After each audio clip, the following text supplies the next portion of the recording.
Passionnés de voile et de course au large, bonjour et bienvenue à ce nouvel épisode d'Actu Large, l'émission où je résume l'actualité de la course au large tous les jeudis à 18 h. Aujourd'hui, avant de commencer de vous présenter ce dont on va parler, je vous annonce que la semaine, à partir de demain du coup, je suis au Havre, à partir juste samedi que j'y serai sûrement pas, mais sinon le restant de la semaine je serai au Havre pour la Transat Jacques Vabre. Donc si vous voulez me rencontrer, n'hésitez pas à venir. Et sinon je serai en stream de temps en temps sur Twitch, où je vais vous présenter les bateaux, les skippers, la course, enfin voilà, je vais essayer de vous présenter un maximum de choses en stream sur Twitch, donc n'hésitez pas à nous rejoindre sur Twitch, le lien est en description de la vidéo. Du coup aujourd'hui, on va commencer par parler de la mini transat qui part demain du coup en direction de la Guadeloupe, traversée de l'Atlantique en solitaire avec les mini. On parle un petit peu aussi de la décision du jury. Ensuite, on va parler de l'avis de course du Vendée Globe qui est sorti et qui nous apprend énormément de choses, on va en parler. Ensuite, on va faire un point sur les projets Vendée Globe, puisqu'il y a eu 2 annonces cette semaine, dont une énorme, auquel je ne m'attendais pas du tout, mais c'est super cool, je suis trop content. Ensuite, on va parler de Alex Thompson qui arrête la course au large et qui, du coup, va faire autre chose. Enfin, va rester dans la course au large, mais pas en tant que skipper. On va en parler. Et enfin, on parlera du retour à la base, la course qui aura lieu après la Transat Jacques Vabre.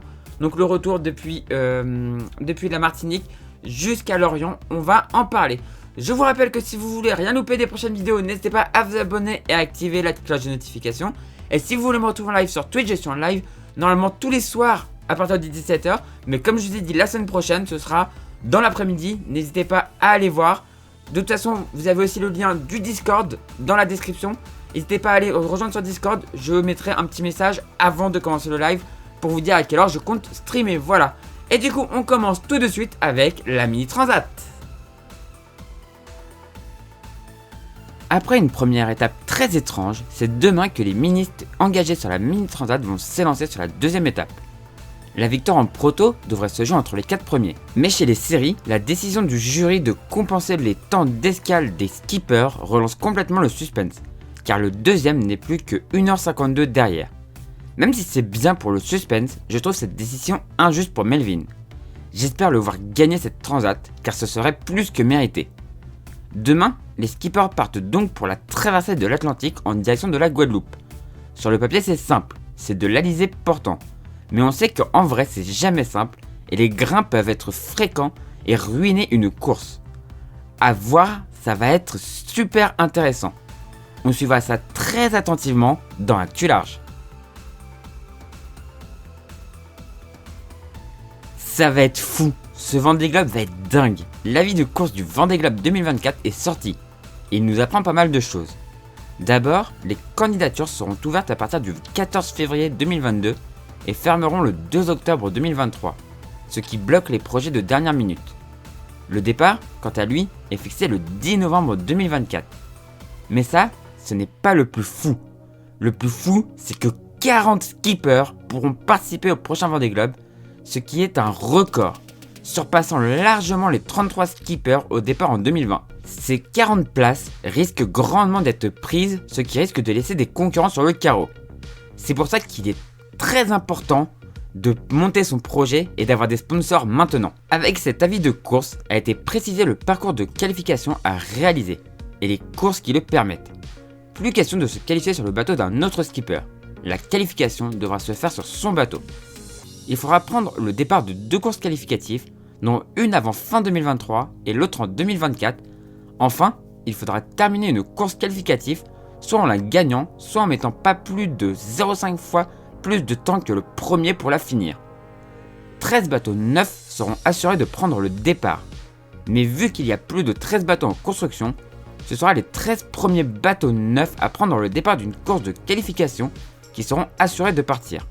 Les autres devront se départager avec les règles citées avant et feront la course aux 1000. Contrairement aux courses qualificatives, toutes les courses du circuit IMOCA rentreront dans le calcul du nombre de 1000. Pour les courses en double, seule la moitié des 1000 parcourus sera comptabilisée, tandis que sur The Ocean Race, ce sera un quart des 1000 et 5000 milles maximum. Les courses qualificatives seront en 2022 la Vendée Arctique Les Sables et la Route du Rhum. En 2023, ce sera la course retour à la base, dont on va parler après, qui sera qualificative. Puis en 2024, ce sera The Transat et la New York Vendée des Sables. la SEM Vendée se laisse le droit d'inviter un skipper qui ne serait pas qualifié de base à cause du nombre de 1000. Cet avis de course risque de rendre les prochaines années super intéressantes. Ça va remplir les courses auxquelles les IMOCA peuvent participer. La règle du temps de course va en plus obliger les skippers à vraiment faire la course et pas simplement faire des 1000. Ça va être passionnant. On suivra ces courses qui vont être folles dans Actu Large.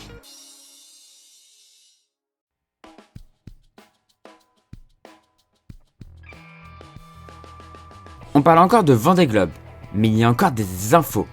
Et la plus grosse, c'est que Alan Roura rachète le dernier Hugo Boss de Alex Thompson, grâce à un mécène et un sponsor qui sera révélé bientôt.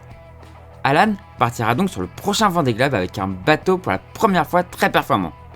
C'est super mérité pour lui. Ce rachat met un bateau récent de moins sur le marché de l'IMOCA.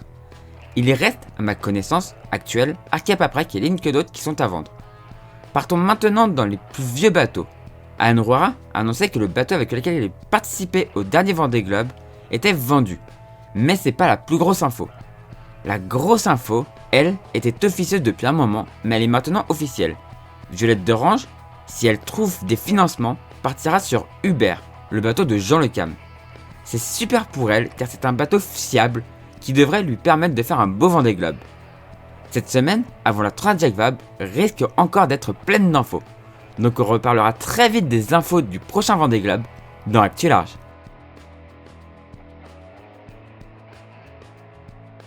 Il l'avait dit avant le départ du dernier Vendée Globe, mais son annonce récente a marqué beaucoup de monde. Alex Thompson ne repartira pas sur le Vendée Globe 2024 en tant que skipper.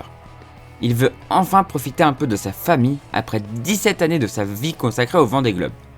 Il souhaite quand même accompagner un jeune skipper dans un projet Vendée Globe et n'exclut pas de revenir en 2028 en tant que skipper. En tout cas, Alex a marqué de son empreinte le circuit IMOCA.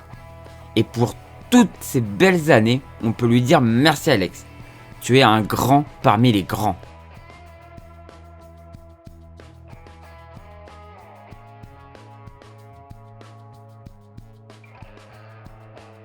On sait que la classe IMOCA travaille beaucoup sur un développement plus durable afin de se rendre plus verte. L'annonce qui a été faite va dans ce sens. Après la Transat Jacques Vabre sera organisé un retour par la mer qui s'appellera le retour à la base. Il partira de Martinique pour finir à Lorient. En 2021, ce sera une sorte de record où les concurrents partiront quand ils voudront sur une période donnée. Mais en 2023, ce sera une course qualificative au Vendée Globe. Ce retour, même s'il est de base pour les IMOCA, n'est pas exclu pour les autres classes participant à la Transat Jacques Vabre. Il pourrait donc devenir multiclasse.